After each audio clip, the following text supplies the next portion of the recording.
السلام علیکم ناظرین، امید کرتا ہوں آپ تمام لوگ خیر و عافیت سے ہوں گے۔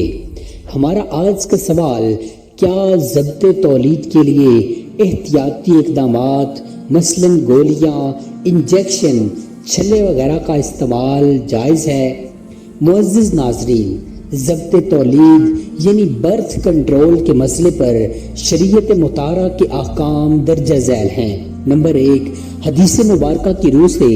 اس تکرار حمل کے بعد 120 دن میں جنین میں جان پڑ جاتی ہے، لہٰذا اس کے بعد اسقاط حمل قتل نفس ہے، اور اس کے بارے میں ارشاد باری تعالیٰ ہے، تنگی رزق کے ڈر سے اپنی اولاد کو قتل مت کرو، ان کو اور تم کو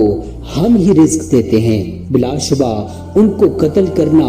بہت بڑا گناہ ہے، لہٰذا اگر محض تنگی رزق کے ڈر سے احتیاطی تدابیر کے طور پر مانع حمل طریقے اختیار کیے جائیں، اور وہ بھی کسی شخصی مجبوری کے تحت نہیں بلکہ قومی اور ملکی پالیسی کے طور پر، تو یہ قرآن کی منشا کی صریح خلاف ورزی ہے۔ اللہ تعالیٰ کا ارشاد ہے، اور زمین پر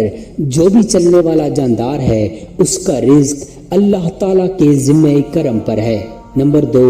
یہ قانون قدرت ہے کہ آج تک جس تناسب سے آبادی میں اضافہ ہوتا چلا آیا ہے، اسی تناسب سے وسائل رزق میں بھی اضافہ ہوتا رہا ہے۔ اس میں انسان کی محنت، جدوجہد، منصوبہ بندی اور تدبیر کے ساتھ ساتھ خالق کائنات کی قدرت کا بھی دخل ہے، بلکہ حقیقت یہ ہے کہ مسبب الاسباب کی مشیت کے بغیر اسباب مؤثر ہو ہی نہیں سکتے۔ نمبر 3، آج کے دور میں معیشت کی ترقی کے لیے سائنس، ٹیکنالوجی اور کمپیوٹر کی تمام تر ایجاد آفرینی کے باوجود افرادی قوت ایک بنیادی عنصر ہے۔ ہمارے ملک جیسے کئی ترقی پذیر یا پسماندہ ملک کے زر مبادلہ کا ایک بڑا ذریعہ غیر ممالک میں مصروف عمل تارکین وطن کی جانب سے رقوم کی ترسیل ہے، اور ترقی یافتہ ممالک ہمارے لوگوں کو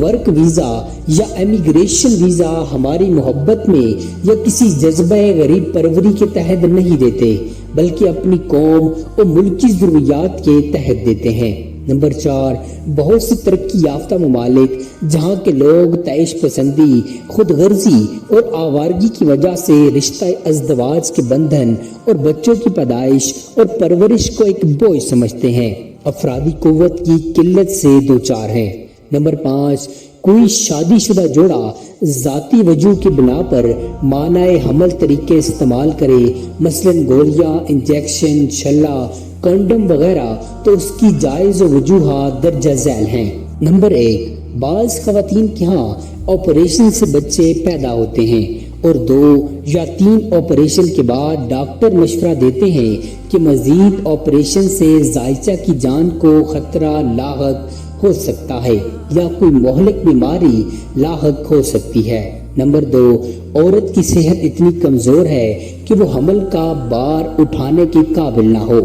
اور بصورت حمل اسے جسمانی خطرہ لاحق ہو سکتا ہے۔ نمبر 3، ماں باپ کی طرف سے کسی موروثی نقص کی بنا پر بچے ناقص الاعضاء، معذور یا بعض لاعلاج امراض ورثے میں لے کر پیدا ہو رہے ہیں، اور ڈاکٹر کا یہ کہنا ہے کہ یہ سلسلہ جاری رہے گا۔ نمبر 4، ماں بچوں کو اپنا دودھ پلاتی ہے، اور قلیل وقفے میں مزید بچہ پیدا ہونے سے پہلے بچے کی نشو و نما اور نگہداشت متاثر ہوتی ہے۔ نمبر 5، کوئی شخص کسی ایسے ادارے یا شعبے میں کام کرتا ہے جہاں تحفظ کے انتظامات غیر تسلی بخش ہیں، یا ایسے کارخانے جہاں شدید جسمانی محنت کرنی پڑتی ہے، اور جہاں ڈاکٹرز کے بقول ایک مقررہ وقت سے زیادہ کام صحت کے لیے مہلک ثابت ہو سکتا ہے، لیکن کثیر الاولاد ہونے کی بنا پر بچوں کی پرورش و تعلیم و تربیت کے مصارف